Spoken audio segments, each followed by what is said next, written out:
Bonne année 2022, mes très chers abonnés. Et oui, la dernière fois qu'on s'est vu, c'était le 31 décembre 2021.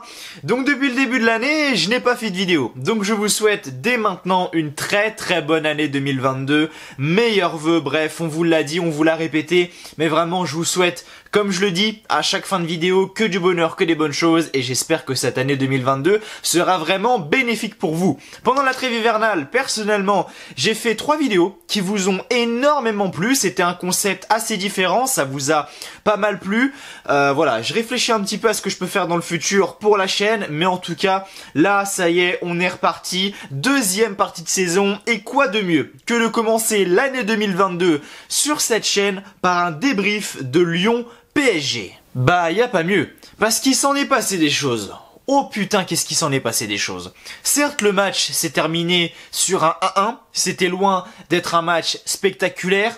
On était face à une équipe du Paris Saint-Germain qui était vraiment affaiblie, il manquait quasiment la moitié de l'équipe, mais on a vu énormément de choses ce soir, que ça soit côté PSG et côté lyonnais, c'était très intéressant. Donc, est-ce que je suis dégoûté? Est-ce que j'ai des regrets? Eh bien non. La dernière fois que je vous ai laissé, c'était pour le débrief de Lyon-Metz, où on fait 1-1, où j'ai fait un petit récapitulatif de l'année catastrophique de la part de l'OL en 2021. Et voilà, j'ai moins le seum, on va dire, qu'au match aller contre le PSG également, où on perd 2-1. Le premier but parisien, c'est sur un penalty de Neymar, où il n'y a jamais penalty. Le deuxième but, c'est sur une tête de Mauro Icardi à la dernière seconde, avec un centre absolument magnifique de Mbappé, où là, j'étais vraiment dégoûté. Mais là, on fait 1-1. On montre pas un visage absolument incroyable, mais il y a eu de bonnes choses et j'ai envie d'être positif. Déjà, grâce à ce match nul, on file à la 11e place. Alors vous allez me dire, ouais bon, la 11e place, c'est pas fou. Oui mais non, parce que cette 11e place, tu vas la chercher contre le Paris Saint-Germain. Et deuxièmement, quand tu regardes, on est 11e, on a 25 points. Et Rennes, qui est 4ème, a 31 points. Il y a seulement 6 points d'écart et en plus, on a un match en moins parce qu'on n'a pas joué le match contre Marseille, je le rappelle, qui va être joué, je sais pas d'ailleurs quand est-ce qu'il sera joué, mais en tout cas, il sera rejoué au cours de cette saison. Donc du coup, en vrai, tu vas chercher cette 11e place et t'es mais pas si loin du podium. Donc j'ai espoir. J'ai espoir de retrouver une place sur le podium très prochainement. Du coup, premier match de l'année contre le Paris Saint-Germain. Déjà, l'année 2022, elle commence fort. On affronte le meilleur de Ligue 1. Bon, pourquoi pas, avec plein de blessés. Neymar, Messi, Gay qui est à la CAN, bref. Donnarumma qui n'est pas là, même si Navas joue énormément. Beaucoup d'absents. Côté PSG, en tant que titulaire, on a qui? On a Navas, on a Kimpembe Marquinhos dans l'axe, Verratti au milieu, Paredes de temps en temps, et en attaque, on a Mbappé. Voilà, sinon, tous les autres, c'était quasiment des remplaçants. Donc tu joues contre une équipe du PSG qui est affaiblie. Et je regarde la compo. Directement, comme d'habitude, une heure avant le coup d'envoi. Et je revois Peter Bosz qui réaligne un 3-4-3. Bon, je me dis, 3-4-3, c'était le système que tu as élaboré pendant plus d'un mois en décembre et qui n'a absolument pas marché. Contre Bordeaux, contre Metz, contre tout ça, ça n'a absolument pas marché. Tu refais la même chose contre le PSG. Bon, j'attendais de voir. Je me suis dit, ça se trouve, tu as travaillé ça à l'entraînement, peut-être que ça va marcher, tu persistes, t'en fais qu'à ta tête, t'es têtu, on va voir. Mais ce que je savais pas, et c'est là où il a été très intelligent Peter Bosz, c'est que certes, il t'aligne ce dispositif, le 3-4-3 qui ne marche pas, mais contrairement aux rencontres précédentes, là, il a totalement lâché son football. C'est-à-dire que d'habitude, il veut une équipe offensive, un jeu attractif, voilà, qui a le ballon, qui garde le ballon, qui établit la règle des 5 secondes au maximum, qui dès la perte du ballon effectue un gros pressing sur le porteur du ballon en groupe. Bref, là ce soir, c'était pas du tout le cas. C'était gros bloc derrière, gros bloc solide au milieu de terrain, gros bloc derrière, peut-être des fois un peu trop bas d'ailleurs, et PSG gardait le ballon. Et nous, qu'est-ce qu'on fait? Nous, l'OL, on presse pas, on vous attend, on attend juste une petite erreur technique pour partir en contre et se créer une grosse occasion. Et c'était intéressant parce que Peter Bosz a totalement lâché son football. Et c'est là où on voit que des fois il est têtu, des fois il fait des choix qui sont vraiment incompréhensibles. On va en reparler. De Dubois, encore une fois, sur le côté droit, qui est titulaire. Pourquoi? Bon, ça, on en parlera après, mais on voit qu'il est pas si têtu à ce point-là, et qu'il sait quand même des fois se remettre en question. On l'a vu ce soir. Peter Bosz, il déteste ne pas avoir le ballon. Il déteste ça. Mais il savait que contre un Paris Saint-Germain, ça allait être beaucoup plus compliqué d'avoir le ballon que contre une équipe comme, je sais pas, moi, Saint-Etienne, Bordeaux, Lorient, Troyes ou des choses comme ça. Du coup, il a fait exprès de laisser le ballon au PSG, il a dit prenez-le, et nous ce qu'on va faire, c'est qu'on va avoir notre bloc solide au milieu, notre bloc solide en défense, un bloc compact et attentiste dans le sens où les joueurs restaient vraiment soudés, bien en bloc, et attendaient l'erreur technique du PSG pour ensuite se projeter en contre, ce qui obligeait en fait le PSG d'avoir la possession, alors que comme je disais, Peter Bosz déteste ça. Il déteste perdre le ballon et laisser le ballon à l'équipe adverse pendant plus de 5 secondes, c'est ce que je disais tout à l'heure, la règle des 5 secondes. La règle des 5 secondes, et ça on me l'a expliqué quand j'étais en sport-études, c'est à partir du moment où l'équipe adverse va récupérer le ballon, et si dans un délai de 5 secondes ou plus, l'équipe adverse a toujours le ballon, ça lui aura permis de se repositionner pour aller vers l'avant beaucoup plus rapidement et facilement. Et ça, c'est quelque chose que Peter Bosz ne veut pas. Dans sa philosophie de jeu, ça, il ne veut pas. Dès la perte de balle, boum, gros pressing sur le porteur du ballon pour empêcher ce repositionnement. Et là, ce soir, on n'a pas vu ça. On a vu un Noël qui était attentiste. Perte de balle, c'est pas grave. On recule, on reforme le bloc, on attend une erreur technique du PSG pour se projeter vers l'avant. Donc c'était très intéressant. Donc Peter Bosz, il est peut-être pas si têtu que ça. Maintenant, ce que je lui reproche, c'est de mettre Léo Dubois en piston droit, sur le côté de Kylian Mbappé. Alors que sur le banc, t'as un jeune comme Malo Gusto qui a fait ses preuves, qui est pour moi au-dessus de Dubois, qui au match aller contre le PSG a réussi à tenir Neymar sur son côté pendant quasiment 90 minutes. Et non, là tu décides de mettre Dubois, qui ce soir a fait une prestation qui laisse vraiment à désirer. Voilà, on le revoit, hein, offensivement, il apporte peu, il est très peu sollicité. Bref, une nouvelle fois, c'est vraiment une prestation à oublier. Et j'ai envie de dire, et c'est ça qui est assez drôle, c'est heureusement qu'il y avait Damien Da Silva qui couvrait derrière, parce que les bouillons qui se prenaient, Léo Dubois, c'était impressionnant. Et derrière, on avait Damien Da Silva qui est super lent, il est face à Mbappé, mais franchement, Damien Da Silva, il s'est pas mal démerdé, et il a fait son match. Il sait qu'il est moins rapide que Mbappé, il sait qu'en vitesse, il a aucune chance, donc il a fait parler ses autres capacités. Et son autre capacité, sa capacité première face à un joueur comme Mbappé, c'est le physique. Certes, il a fait des fautes, mais il a fait des fautes intelligentes. Il a essayé de jouer physique pour empêcher Mbappé de percuter sur le côté. Et ça a totalement marché. Et Damien Da Silva a super bien couvert, parce que Léo Dubois, voilà, c'était... Mbappé, il passait quand il voulait. Et derrière, on avait Damien Da Silva qui couvrait, comme il peut, j'ai envie de dire. Mais voilà, pour moi, Da Silva, il s'est vraiment bien démerdé. Et il a fait son match. Il a fait un match digne d'un boucher, mais au moins Mbappé, on l'a pas énormément vu. Bon, malgré les 2 poteaux qu'il met. Mais bon, ça on va rien dire. Donc il y avait vraiment des choses intéressantes. Un bloc lyonnais très attentiste, Peter Bosz qui a totalement laissé son football à l'abandon, Damien Da Silva qui a pris son rôle de couvreur entre guillemets très au sérieux et qui a très bien réussi. Ce but dès la 8e minute, est-ce qu'on en parle? Ce but de Paqueta, cette action magnifique qui part d'Anthony Lopez et qui finit par un but de Lucas Paqueta. Ça c'est des buts que j'adore et qui méritent d'être soulignés. Ce but est tout bonnement parfait. Dès la 8e minute de jeu, Lopez qui relance court, Oussama Aouar qui joue en appui, Moussa Dembélé qui décroche, Bruno Guimaraes qui crée une ouverture chirurgicale pour Lucas Paqueta qui se retrouve en position idéale pour frapper. Il arrive aux 18 mètres, un petit peu excentré, c'est pas grave, il frappe croisé, but, petit filet, ouverture du score, et quelle action! Si YouTube ne mettait pas des copyrights à chaque fois qu'on montrait des actions de match, je vous la mettrais cette action. Malheureusement, je peux pas, mais c'est du putain de football. Et quand j'ai vu ce but-là, j'ai fait bravo. Parce que ça, c'est du football, et ça, c'est la patte Olympique Lyonnais, bordel. Donc là, à partir de ce moment-là, je me disais, bon, c'est pas fini, c'est le Paris Saint-Germain, on va se calmer quand même. Après, je voyais les gens sur Twitter qui disaient « Ouais, les Lyonnais, ils sont tout contents, alors que c'est l'équipe B du PSG. » Oui, c'est l'équipe B du PSG. Mais le PSG, équipe B ou pas équipe B, ça reste le PSG. Et t'as un homme qui peut faire une différence, à lui tout seul sur le terrain, c'est Kylian Mbappé. Et il s'est montré dangereux 2 fois ce soir.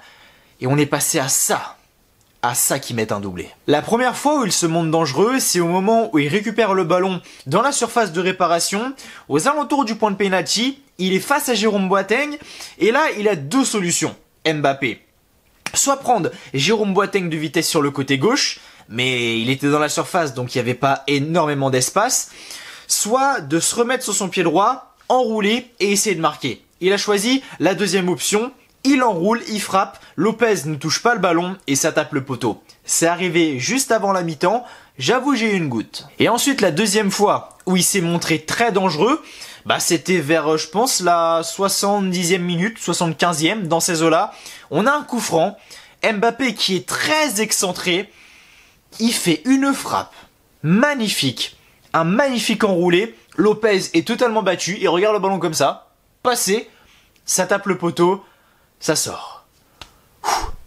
C'est pour ça que je vous dis, t'as beau avoir un PSG affaibli, sans Neymar, sans Messi, sans des joueurs comme ça, il y a Mbappé.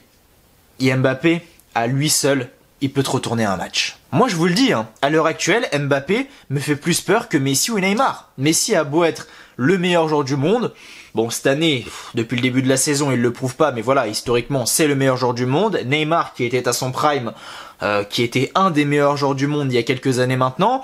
Voilà, aujourd'hui, Mbappé me fait plus peur que ces 2 joueurs. Même si parfois, Mbappé, on peut lui reprocher son côté individualiste, mais par exemple, ce soir, t'as pas le choix, parce que côté PSG, t'as peu de percussion dans l'axe, pas assez de verticalité, pas assez d'espace trouvé. Les seuls moyens où t'as eu l'opportunité d'inquiéter Lopez, c'était sur des frappes de loin. On l'a vu notamment avec une frappe de Paredes en première période. Et puis Mbappé, qui frappe dans la surface, il enroule, ça tape le poteau. Ensuite c'est sur un coup franc. Puis finalement, Lopez n'a pas été en très grande difficulté. À un moment, je crois que c'est Icardi qui met une tête, je sais plus, je crois que c'est Icardi, je vais pas dire de conneries, si c'est pas Icardi, n'hésitez pas à me le dire. Mais il met une tête, Lopez qui est très avancé, et il vient la claquer sous la barre, mis à part ça, dans le jeu, le PSG, c'était vraiment très faible. Donc voilà, Mbappé, certes, il joue individuel, mais c'est parce qu'il a pas le choix. Icardi, il touche pas un ballon. Wijnaldum, le pauvre, il m'a fait mal au cœur. Il m'a fait mal au cœur, Wijnaldum. Le pauvre, il était sur le côté droit, un poste auquel il ne joue jamais. Il était totalement perdu, il savait pas où se placer. C'était terrible. Et Wijnaldum aujourd'hui au PSG est tellement mal exploité.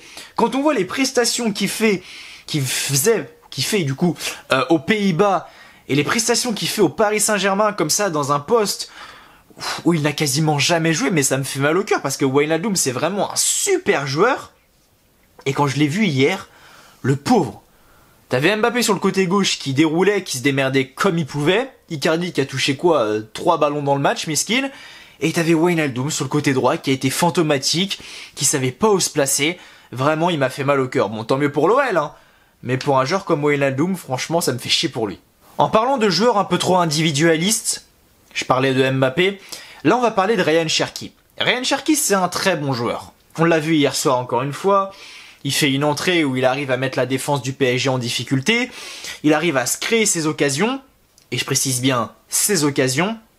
Mais il est trop individualiste, Ryan Cherki. Et aujourd'hui, on s'étonne de pourquoi Peter Bosz ne le fait pas jouer plus souvent, pourquoi Cherki n'est pas titulaire plus souvent, etc. Mais aujourd'hui, Cherki, c'est un bon joueur. J'adore Cherki. Pour moi, il est vraiment prometteur. Mais il est trop individualiste. Le nombre de fois où il a percuté sur le côté droit, où il a éliminé les défenseurs du PSG, et au lieu de lever la tête, essayer de trouver une solution et servir ses partenaires, il y allait tout seul. Et c'est ça le problème de Cherki aujourd'hui. À la fin du match contre le PSG, il est là, il élimine les défenseurs du PSG, et il décide de frapper. La jouée individuelle. Alors qu'il a juste à lever la tête, Moussa Dembélé est tout seul au point de pénalty. Au second poteau, t'as Oussama Aouar qui est également tout seul. Et non, Cherki n'en fait qu'à sa tête, bam bam, il dribble, il frappe, alors que il a juste à effectuer un centre. T'as Moussa Dembélé et Oussama Aouar qui sont tout seuls et qui sont beaucoup plus dangereux. Je vais pas critiquer Cherki là-dessus, parce que j'aime bien les joueurs qui percutent, qui provoquent les défenseurs adverses. Mais ça mérite quand même un tout petit peu plus d'esprit collectif. Et aujourd'hui, si Peter Bosz, ne l'aligne pas, bah faut pas se poser non plus énormément de questions. C'est peut-être parce qu'il aime pas le profil individualiste de Ryan Cherki. C'est tout. Donc l'entrée de Cherki a malgré tout fait du bien. Les entrées qui ont fait du bien également, côté PSG, c'est les deux jeunes. Michu et Xavi Simons.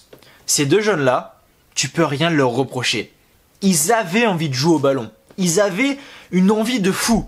Et aujourd'hui, tu te dis, mais pourquoi? Et c'est réellement la question que je me pose. Vous allez me dire, oui, mais ils ont 19 ans, ils ont 20 ans. Oui, mais les mecs sont des morts de faim sur le terrain. Ils ont 10 fois plus envie que des Paredes, que des Herrera qui étaient sur le terrain ce soir. Alors, je suis pas pour le PSG, je suis en train de m'énerver, mais moi, voilà, c'est la merde du PSG. J'exprime juste mon avis. Aujourd'hui, on a des joueurs au PSG. Et c'est un problème parmi tant d'autres, tellement le PSG est pollué par des problèmes. Mais pourquoi tu fais jouer des joueurs comme Herrera, comme Paredes, qui sont là, nonchalants, qui bougent pas, qui ont aucune envie, qui sont là parce que bah voilà, ils doivent faire ce match. Et à côté de ça, t'as Michu, Xavi Simons qui rentrent et qui sont morts de faim sur le terrain, qui percutent, qui montent de l'envie. Et ça paye.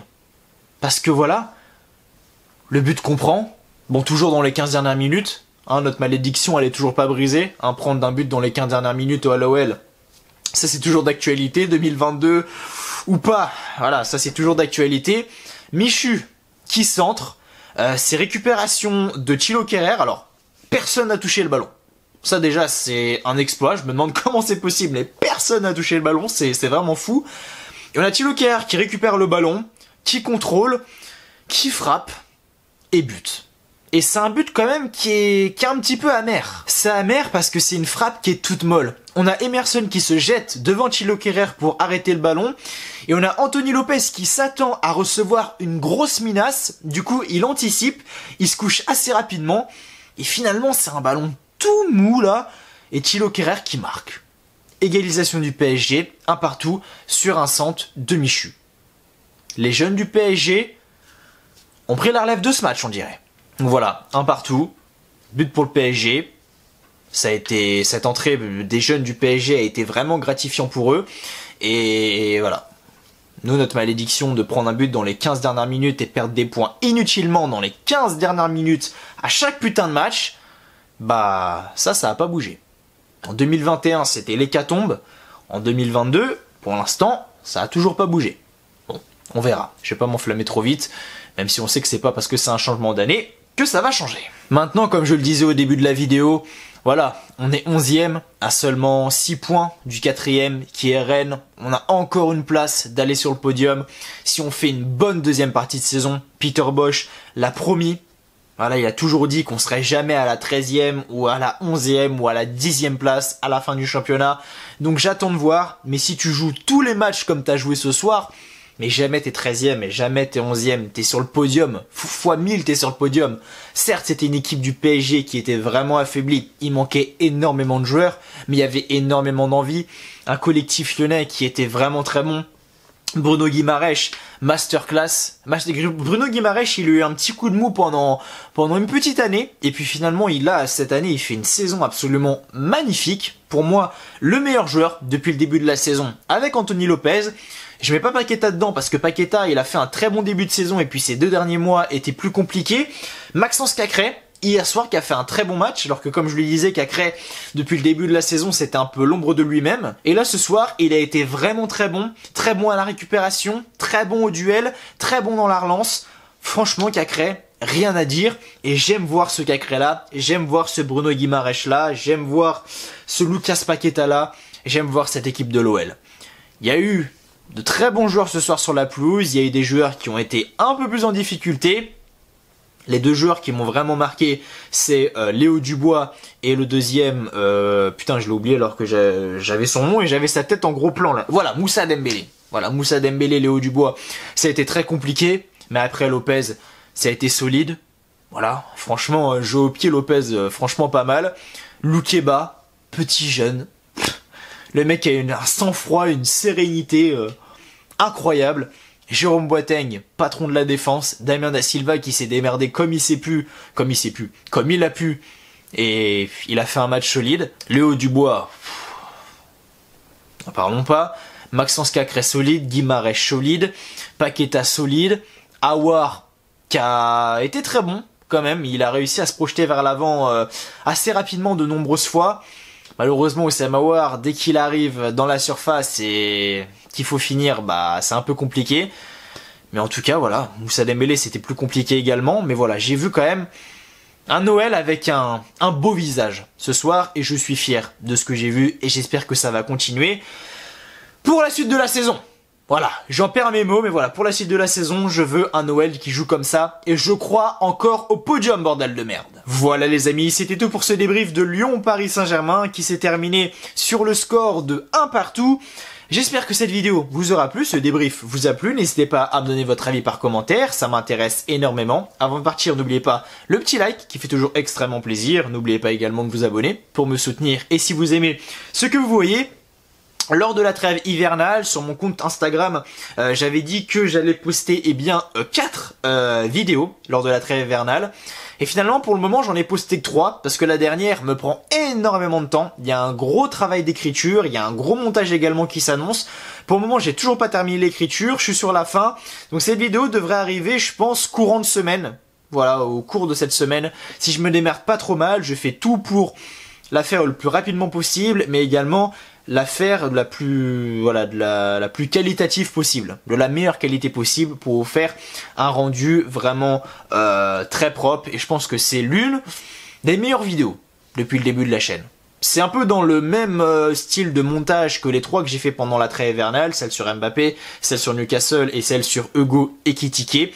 Donc si ça vous a plu, bah cette vidéo devrait vraiment vous intéresser. En tout cas du coup, nous on se retrouve très prochainement pour de nouvelles vidéos. Ce qui est sûr, c'est qu'on se retrouve pour le débrief de la prochaine rencontre de l'OL, qui est contre Saint-Etienne, il me semble d'ailleurs. Il me semble que c'est contre Saint-Etienne et c'est le 21 janvier, un vendredi soir. Ça c'est un scandale aussi, un derby c'est un dimanche soir, bordel de merde.